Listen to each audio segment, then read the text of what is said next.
Hey Saber fans, been a couple weeks since I've done a reveal video, and I think this is a good one to do it on. Got a Creepy Uncle Generation 3, Goth 3 Designs chassis, proffie 1.5, NeoPixel setup. Twist the pommel on all the way.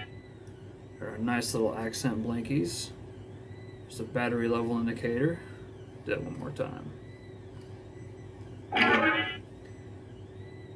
You can see it's kind of a yellowish orange. Might be a little bit more life in it before needing to charge it. So top is activation.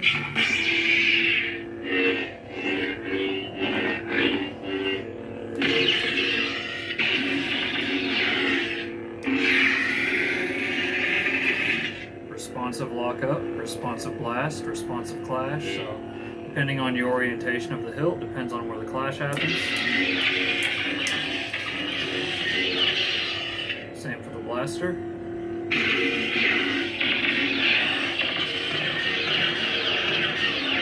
Same for the lockup.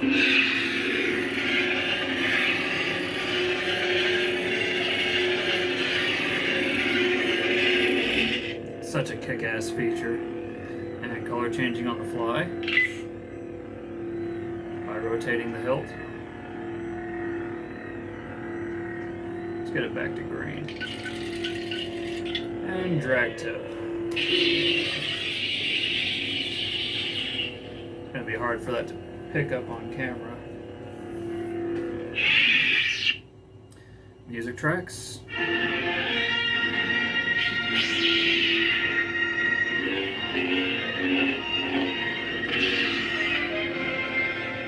Force effects. Stab. Well.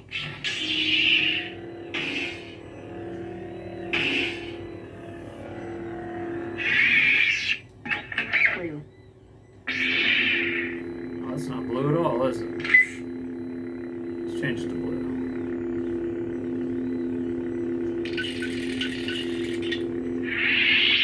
I have a few settings on here for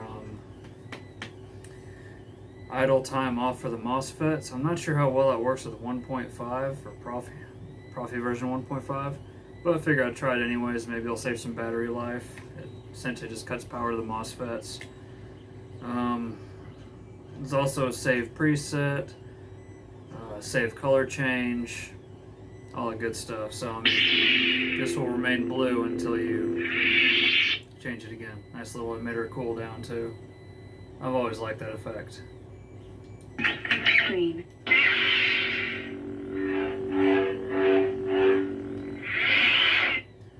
And customer requested a specific track for this one. A little Dagobah Swamp.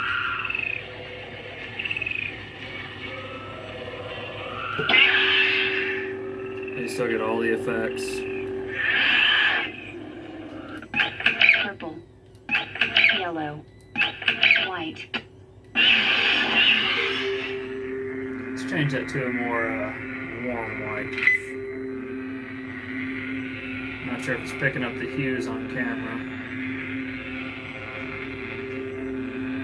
There we go. Light shaver.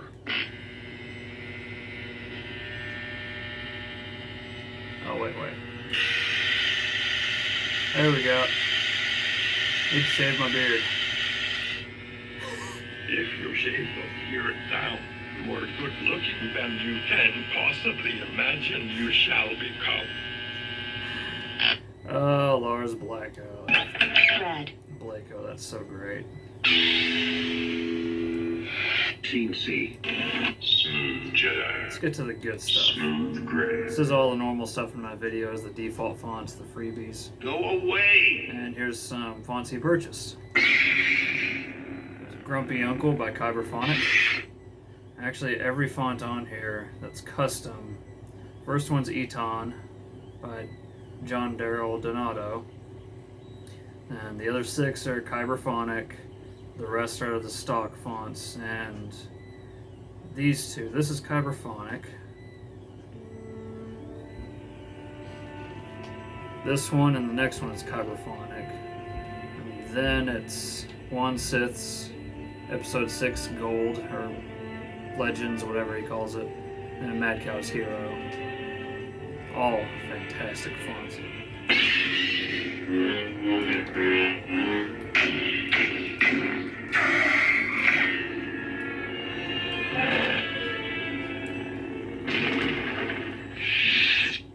I am a Jedi, like my father before me.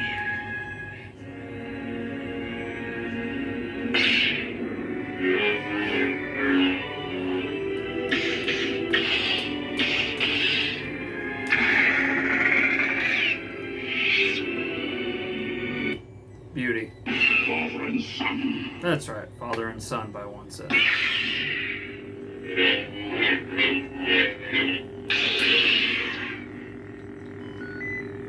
Let's change this to a green as well.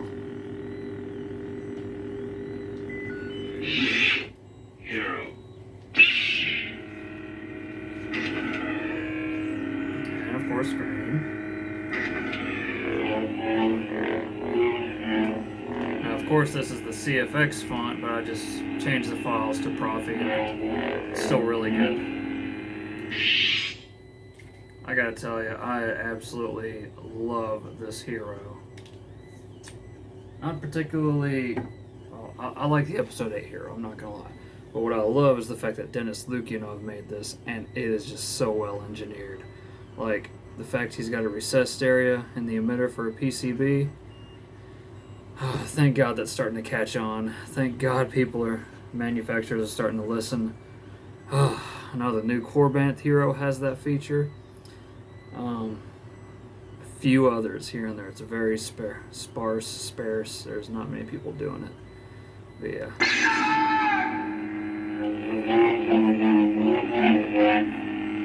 Of course, we have a shine through blade plug.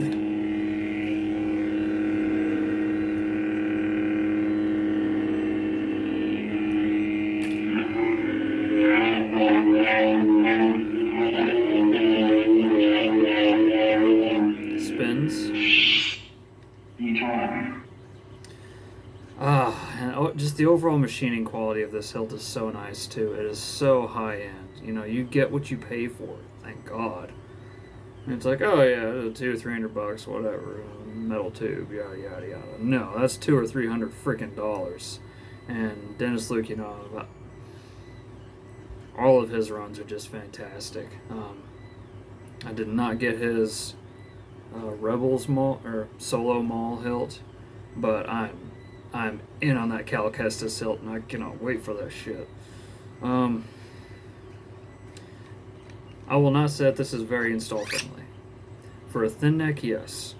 For somebody new to the hobby, hell no.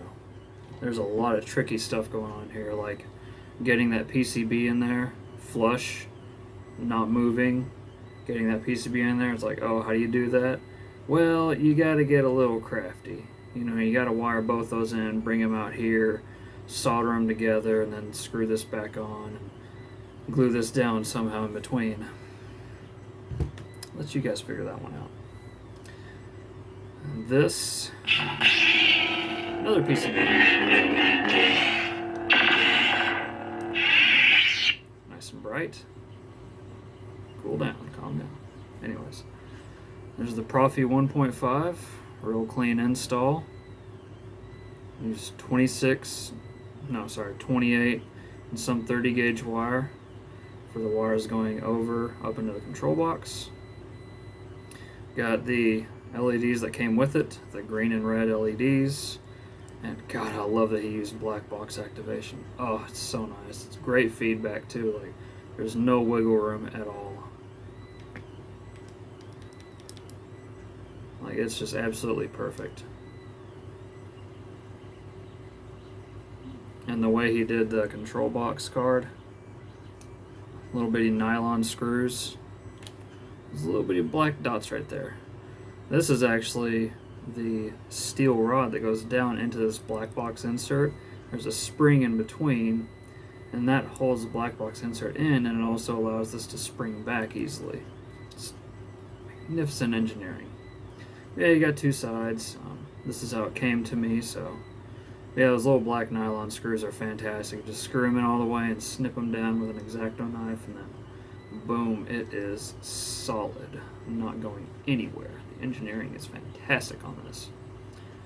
The fact that Goth made the chassis so amazing helps it even more. Got a beautiful tri-ring on here. This was loose as hell whenever I first got it, so I pushed it out, put a little E6000 on it, put it back in. I tried to tighten it up and heat it down with a butane torch to try to tighten it up, but it was not going anywhere, so E6000 is perfect. And its removable battery setup, you can see about, let's see here, yeah, about a quarter turn, and it'll cut power. And you got your NeoPixel, well, your battery speaker PCB in there. Then there's the female side. Kill switch on the back side. Removable battery. And there's a 28mm bass speaker right below. Ooh, actually, this is still unscrewed. Sometimes I have a hard time unscrewing that. Yeah, there's the bass speaker. And here's Denis Lukianov's most recent signature. Let's see if I can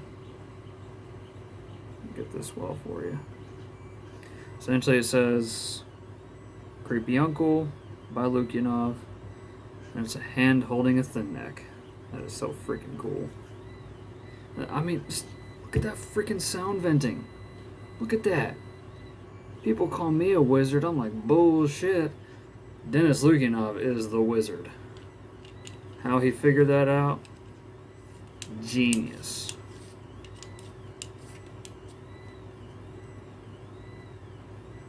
Make sure it's good and tight.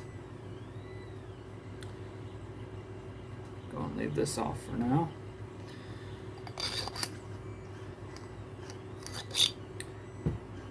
The only downside I see with this chassis is how do you remove the battery, right? Like, I put a little bit of double-sided tape on the bottom of the positive. Best way, since positive's on the bottom, that's always easier to break loose from. Just want to wiggle in between these wires because there are wires back there. Just make sure you're not pushing on the wires. Push on the battery, get it a little loose, wiggle it out. Good as that. Same way for inserting it. The way he designed this chassis is pretty good. These little tabs on the side here, they're too small for the battery to go in. So you really got to put it down in the small crevice below that. Fumble. This is kind of an instructional for my clients as well. I want to put it down in that recessed area right below it. Push it in and slide it in. Just like that. Best way to do it.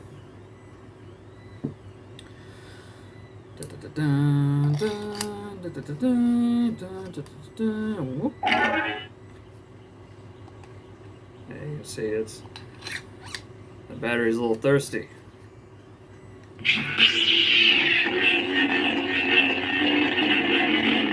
It's like, if you own a smooth swing saber and you've never done that, you're doing better than me. I do it with almost every smooth swing saber I have. Just like a kid in a candy store, you know. Anyways, I think that's all I got. I'm gonna get this battery charged and shipped out to the client because, yeah. Probably not gonna be doing many more commissions in the near future until things calm down. Starting a new job here soon. A lot more hours. Good stuff. Hope you enjoyed the video. Till next time, may the force be with you always.